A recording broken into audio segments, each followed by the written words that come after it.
पे तमाम पार्टी के लोग विवाद कर रहे हैं, तो किस नजरिए से आप देखिए, लखीमपुर में जो कुछ भी हुआ वो बेहद दुखद और दुर्भाग्यपूर्ण है। जिन लोगों की भी जान गई वो सब किसी न किसी परिवार में किसी के बेटे थे, किसी के भाई थे, किसी के पति थे। ऐसे सभी लोगों की मृत्यु का सरकार को, हमारी पार्टी को बहुत दुख है। ये घटना नहीं होनी चाहिए, लेकिन इस घटना के बाद सरकार ने जिस तरह की कार्रवाई की है, जिस तरह से इसमें माननीय मुख्यमंत्री जी ने तुरंत हाई लेवल मीटिंग करके और कड़े फैसले लिए हैं, घटना की न्यायिक जांच के आदेश दे दिए गए हैं, जांच जारी है। मुख्यमंत्री जी खुद बारीकी से एक एक बिंदु को देख रहे हैं। इसके अलावा जो मांग थी मुआवजे की, वो भी मान ली गई, वो भी जारी कर दिया गया है।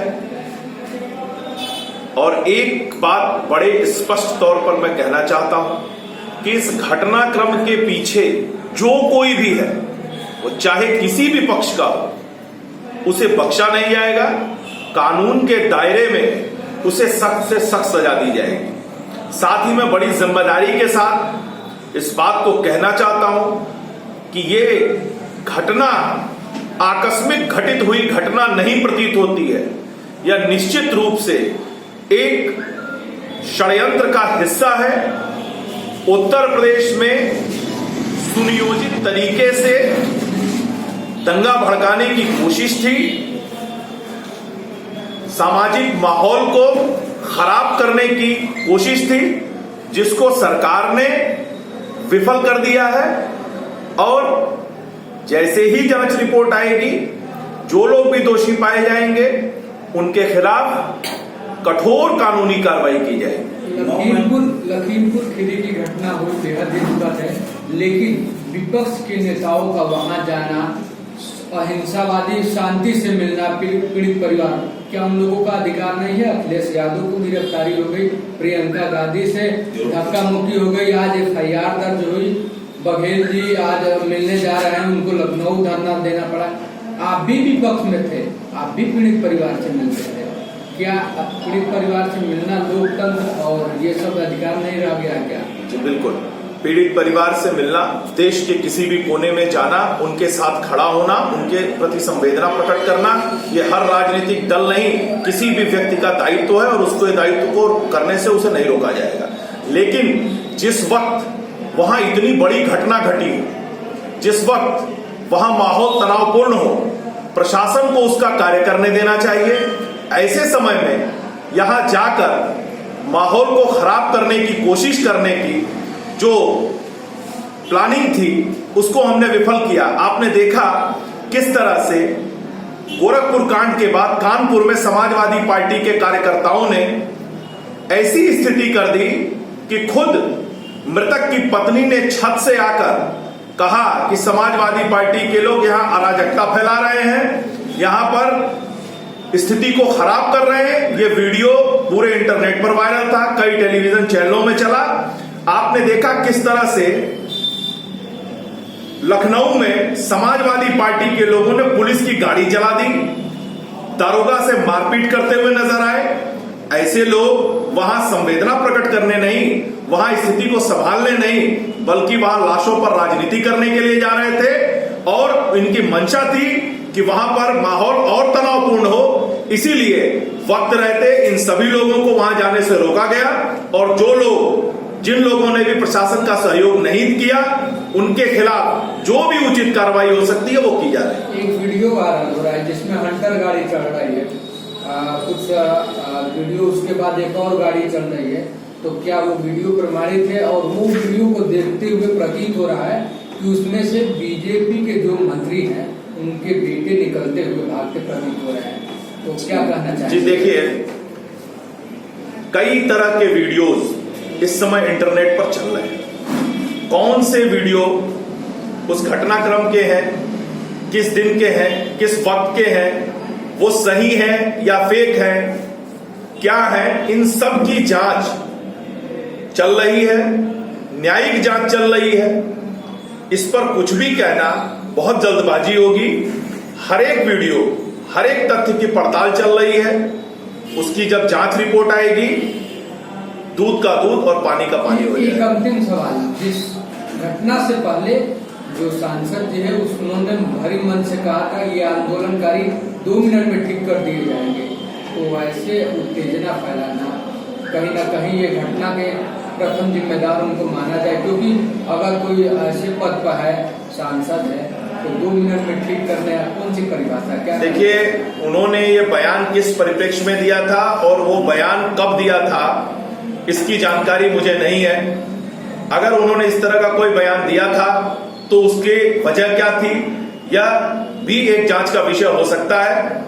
जो न्यायिक समिति इसकी जांच कर रही है वो इस बात पर भी ध्यान देगी और जो भी रिपोर्ट आएगी उसके हिसाब से सरकार कानूनी कार्रवाई करेगी। क्या कारण है कि इतने दिनों से किसान आंदोलन कर रहे हैं लेकिन सरकार और किसानों में सामंजस्य नहीं बैठ रहा है, अब इसको किस तरह से नहीं, देखिए, मैं बड़ी जिम्मेदारी के साथ कहना चाहता हूं कि हमारे देश का अन्नदाता सरकार के हर एक फैसले से बहुत खुश है। जिस तरह से उसका जीवन बदला है, हमने किसान सम्मान निधि हो, कृषक दुर्घटना बीमा हो, सॉइल हेल्थ कार्ड हो, पर ड्रॉप मोर क्रॉप हो, इसके अलावा उनके खाद्यान्न खरीदने से लेकर नई चीनी मिलें बनाने तक और सिंचाई योजनाओं में तमाम तरह से भारतीय जनता पार्टी की सरकार ने जो कार्य किया है उससे किसान बहुत खुश है। हमने किसान की आमदनी को बढ़ाने का लगातार प्रयास किया है। हमने एमएसपी का 1.5 गुना उनको लागत का 1.5 गुना देने का काम किया एमएसपी में। ऐसे तमाम फैसलों से किसान बहुत खुश है। अन्नदाता पूरी तरह से भारतीय जनता पार्टी के साथ है। अभी पिछले दिनों पंचायत चुनाव में इसका प्रमाण भी मिला। लेकिन कुछ लोग, कुछ राजनीतिक दल जिनकी जमीन उत्तर प्रदेश में बिल्कुल खिसक चुकी है, ऐसे लोग अन्नदाताओं के नाम पर आंदोलन चला रहे हैं, आंदोलन को हवा देने की कोशिश कर रहे हैं। और आपने देखा होगा कि पिछले दिनों किस तरह से मंच का राजनीतिक इस्तेमाल किया गया है। इसलिए मैं बड़े स्पष्ट तौर से कहना चाहता हूं कि किसानों के नाम पर साजिश की जा रही है, उनको बदनाम करने की कोशिश की जा रही है। अभी कुछ दिनों पहले ही पंजाब में कांग्रेस के एक विधायक है विर्क, उनका वीडियो भी वायरल हुआ था, कई टेलीविजन चैनल ने भी चलाया था, जिसमें उन्होंने खुद कहा है, ऑन कैमरा कहा है कि इस आंदोलन के पीछे पूरी तरह से कांग्रेस है और कांग्रेस इस आंदोलन को फंडिंग कर रही है। हम चाहते हैं कि सरकार बदनाम हो, इसके लिए हम साजिश कर रहे हैं, ये उनका बयान है। तो निश्चित रूप से इस जो किसानों का आंदोलन है, किसानों ने जो मांगे रखी थी, सरकार ने तुरंत उन मांगों को मान लिया था। उसके बाद जो लोग नहीं चाहते कि किसानों की भलाई हो, जो किसानों को वोट बैंक बनाना चाहते थे, वो लोग अभी भी चाहते हैं कि किसान पीछे रहे, किसान दुखी रहे, किसान परेशान रहे और वो किसानों के नाम पर राजनीति करते रहे। एक एमएसपी की बात आई है तो एमएसपी में हम लोग का मान है कि जो एमएसपी रखी गई है वो जो प्राइवेट लोग खरीदे, ये सरकारी खरीदे, वो उसी भाव पर खरीदेगा। क्या आपको लगता है कि ये सही है कि गलत है? नहीं, देखिए, सरकार ने कहा है कि जो एमएसपी की प्रक्रिया पूर्ववत चली आ रही है वह प्रक्रिया आगे भी जारी रहेगी। हमने एमएसपी में लगातार बढ़ोतरी का काम किया और बढ़ोतरी ही नहीं, रिकॉर्ड खाद्यान्न खरीदने का काम किया है। ये हमारी सरकार है, प्रतिबद्ध है। प्रधानमंत्री जी ने भी कहा एमएसपी था, एमएसपी है और एमएसपी रहेगी। कानूनी जमानत बना दिया जाता है, नहीं उसको कहा गया कि नहीं रहा है, लेकिन उसको प्राइवेट लोग जो खरीदेगा उसी एमएसपी पर खरीदेगा, ऐसा क्यों? नहीं, देखिए, ये सरकार का प्रशासकीय फैसला है। आपने कहा कि उस पर कानून बनना चाहिए, तो यह बहुत दिनों से है। कांग्रेस की सरकार ने उस पर कानून क्यों नहीं बनाया?